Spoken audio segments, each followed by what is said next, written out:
दोस्तों 1.3 बिलियन लोगों से ज़्यादा आबादी के चलते भारत ब्रांड्स के लिए एक ल्यूक्रेटिव मार्केट है। नेस्ले, ब्रिटानिया, डाबर, पतंजलि, हिमालय जैसे भारत में सिर्फ फूड और पर्सनल केयर सेक्टर में 100 से भी ज़्यादा ब्रांड्स हैं। ज़्यादातर ब्रांड्स ना तो हेल्दी फूड प्रोडक्ट्स बनाते हैं और ना ही सेफ कॉस्मेटिक्स। कुछ ही ऐसे ब्रांड्स हैं जो जेन्युइनली अच्छे प्रोडक्ट्स बना रहे हैं। मगर ये वीडियो जेन्युइन ब्रांड्स के बारे में नहीं बल्कि ऐसे ब्रांड्स के बारे में है जो दिखाते तो ऐसे हैं जैसे बहुत जेन्युइन प्रोडक्ट्स बना रहे हैं, मगर एक्चुअल में अपनी चीप मार्केटिंग के तरीकों से लोगों को बेवकूफ़ी बनाते हैं। इस वीडियो पता ना कोलगेट, वो जो कोलगेट 50 ग्राम में 20 रुपए का देता है, तो 150 ग्राम कितने का होना चाहिए? 60 रुपए का, क्योंकि 20 × 3 60, 50 से 150 ग्राम पे गए, लेकिन वो हुआ 90 रुपए का।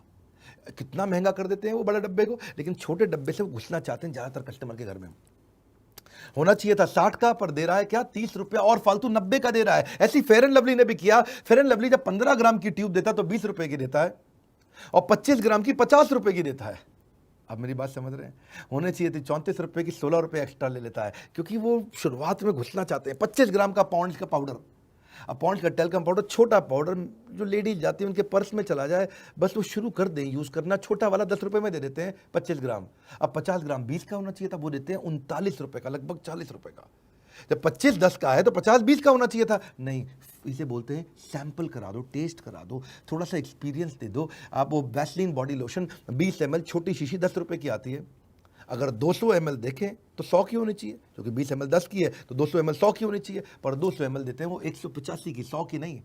यानी कि 85 रुपये एक्स्ट्रा, यानी कि 185% चार्ज कर लेते हैं। वैसलीन की पेट्रोलियम जेली आती है जो हाथ पे लगाते हो, छोटी 10 ग्राम 5 रुपए की आती है, पर जब आप 42 ग्राम लेने जाते हो तो वो 67 रुपए की देते हैं। एक्चुअली होनी कितने की चाहिए थी? जब 10 ग्राम 5 रुपए की है तो 42 कितने की होनी चाहिए है जी? 42 होनी चाहिए 21 रुपए की।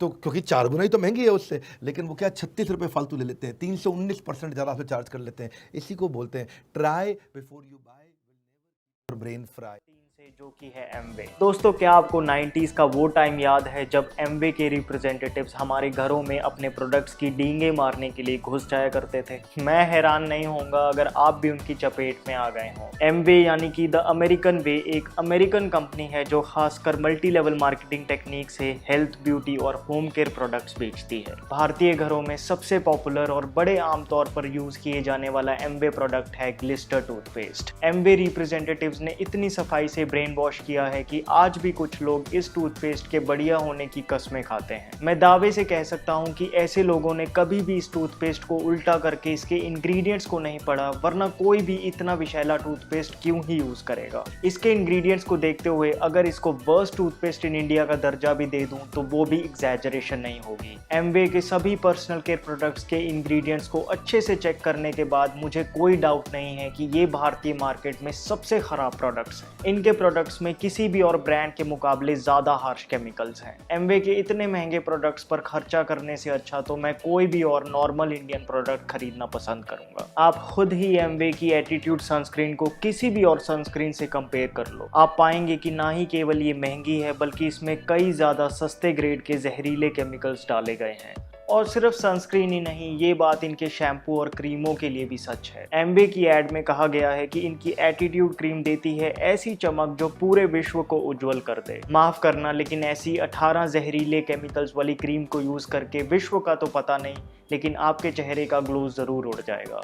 एमवे ने फूड सप्लीमेंट इंडस्ट्री में भी अपना पैर फंसा रखा है। एमवे न्यूट्रीलाइट का प्रोटीन पाउडर एक तो सोयाबीन से बना है और ऊपर से महंगा भी है। इससे कहीं बेहतर प्लांट प्रोटीन पाउडर्स अवेलेबल हैं भारतीय मार्केट में। प्रोडक्ट्स को छोड़ो, एमवे एज अ कंपनी पर भी भारतीय सरकार की पॉलिसीज और इल्लीगल प्रैक्टिसेस चलाने के आरोप लगे हुए हैं। एमवे ने 2025 तक अपने टर्नओवर का लक्ष्य 6000 करोड़ रखा है, जो कि आज के मुकाबले 3 गुना है। क्या वे इसके लायक हैं? इसका फैसला तो आप जनता को ही करना है। पर्सनली मैं तो कभी भी इनके प्रोडक्ट्स पे अपने पैसों को वेस्ट ना करूं। नंबर 2 पर है हिमालय। दोस्तों, हिमालय एक बैंगलोर बेस्ड कंपनी है जो कि काफी पॉपुलर है इंडियन मार्केट में अपने पर्सनल केयर प्रोडक्ट्स को लेकर। अपने हर्बल प्रोडक्ट्स के लिए हाईली ट्रस्टेड हिमालय प्रोडक्ट्स आमतौर पे उन लोगों की चॉइस होते हैं जो कि सेफ कॉस्मेटिक्स यूज करना चाहते हैं। हिमालय के नीम फेस वॉश ने तो जैसे भारतीय मार्केट में आंधी सी ही ला दी है और आज ये सबसे ज्यादा बिकने वाला कॉस्मेटिक प्रोडक्ट बन चुका है। हिमालय वेलनेस के फाउंडर फाउंडर की माने तो उनकी मोटिवेशन और विजन है कि आयुर्वेद के प्राचीन विज्ञान को आज के दौर में फिर से वापस लाना। मगर क्या वो ऐसा कर रहे हैं? क्या हिमालय के प्रोडक्ट्स सही मायने में आयुर्वेदिक हैं? लगता तो नहीं। हिमालय के काफ़ी प्रोडक्ट्स को क्लोजली देखने के बाद मैंने पाया कि 1 या 2 हर्बल इंग्रेडिएंट्स के अलावा बाकी सभी इंग्रेडिएंट्स किसी भी अन्य कॉस्मेटिक प्रोडक्ट की तरह ही हैं। मिसाल के तौर पे हिमालय के नीम फेस वॉश के 1 ग्राम में 50 मिलीग्राम नीम है और 5 मिलीग्राम हरिद्रा। बड़ी अच्छी बात है, लेकिन ये तो सिर्फ 5% इंग्रेडिएंट्स हैं। बाकी 95% में तो वही विषैले अल्कोहल, कॉस्मेटिक कलर और पता नहीं क्या क्या। क्या आपको पता है कि ये 2 इंग्रेडिएंट्स ऐसे हैं जो स्किन को पेनिट्रेट करके ब्लड का कैंसर तक कर सकते हैं? अब ऐसे प्रोडक्ट को आयुर्वेदिक प्रोप्राइटरी मेडिसिन बताना, क्या ये कंज्यूमर्स के साथ धोखा नहीं है? और फेस वॉश तो छोड़ो, चौंकाने वाली बात तो ये है कि इनका so called anti hair fall hair oil भी कुछ अलग नहीं है। हेयर ऑयल में भी फिनॉक्सीइथेनॉल डाला हुआ है और बेस क्या है वो छुपाया हुआ है और लिखा हुआ है कि रेफरेंस भाव प्रकाश से लिया गया है। भाव प्रकाश आयुर्वेद का एक अनमोल ग्रंथ है, कम से कम उसकी तो इज्जत रखो। वैसे समझ नहीं आता हेयर ऑयल जो कि बड़ी आसानी से प्योरेस्ट फॉर्म में निकाला जा सकता है, उसमें क्यों एडल्ट्रेशन करते हैं? और करते हो तो आयुर्वेदिक मेडिसिन ना लिखो। और ऐसा नहीं है, बड़ी कंपनीज हैं जो ऑथेंटिक आयुर्वेदिक हेयर ऑयल्स बना रही हैं और लगभग उसी प्राइस में ही बेच रही हैं। दोस्तों, इसलिए अगली बार जब भी आप हिमालय का प्रोडक्ट खरीदने का सोचे तो एक बार जरूर चेक कर लें कि आपको वही दिया जा रहा है ना जो ये लोग प्रॉमिस कर रहे हैं। दोस्तों, अब बात करते हैं नंबर 1 ब्रांड जो कि है हिंदुस्तान यूनिलीवर का लीवर आयुष।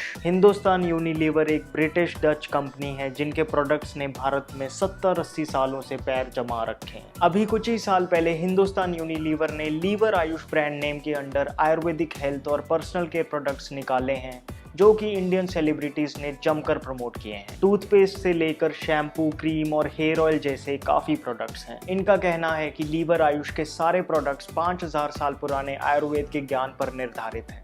अच्छा, देख लेते हैं। बात करते हैं लीवर आयुष टूथपेस्ट की। कुछ 5-6 हर्बल इंग्रेडिएंट्स के अलावा इस टूथपेस्ट में अल्कोहल, कॉस्मेटिक कलर्स, फ्लोराइड डाला गया है। बाकी बेस क्या है उसके बारे में भी नहीं बताया। जहां तक फ्लोराइड की बात है, मॉडर्न डेंटल डॉक्टर्स तो कहते हैं कि फ्लोराइड बहुत जरूरी है, मगर आयुर्वेद फ्लोराइड से दांत साफ करने को नहीं कहता क्योंकि वो पॉइजनस है। क्या आपको पता है कि सिर्फ 2.8 ग्राम फ्लोराइड निकल जाने से इंसान की मौत हो सकती है? और छोटे बच्चों की तो जैसे आदत ही होती है टूथपेस्ट खा जाने की। लीवर आयुष की सोप्स भी बहुत ही पॉपुलर हैं आजकल। वैसे आयुर्वेदिक साबुन तो बहुत मिलते हैं। मतलब सिर्फ हरी पत्तियां दिखाने से कोई आयुर्वेदिक नहीं बन जाता। एग्जैक्टली। सही आयुर्वेद है लीवर आयुष। अच्छा, तो दोस्तों ये सोप के अगर आप इंग्रेडिएंट्स चेक करेंगे तो आप पाएंगे कि इसमें 99% इंग्रेडिएंट्स क्या हैं ये पता ही नहीं। वही 2 पत्तियां डाल देने से कोई सोप आयुर्वेदिक तो नहीं हो जाता। चलो एक बार के लिए मान भी लें कि सोप बेस 100% आयुर्वेदिक होगा, लेकिन कॉस्मेटिक केमिकल कलर्स तो डाले ही हैं। बाकी मेरा तो मानना यही है कि अगर सही इंग्रेडिएंट्स डाले हैं तो छुपाने की क्या जरूरत है? आयुर्वेद का दिखावा क्या करना? और फिर ये कहते हैं कि दिखावे से बचो, सही आयुर्वेद चुनो। दोस्तों, लीवर आयुष के लगभग सभी कॉस्मेटिक प्रोडक्ट्स ऐसे ही हैं, इसलिए देखकर खरीदें। देखा जाए तो ये कंपनीज बस इसलिए टिकी हुई हैं क्योंकि हम लोग इन पे ट्रस्ट करते हैं। जो भी ऐड में बोलें, पैक पे लिखते हैं, हम मान लेते हैं। लेकिन दोस्तों, अब समय आ गया है कि हम एक जिम्मेदार, जागरूक ग्राहक बने और चाहे कोई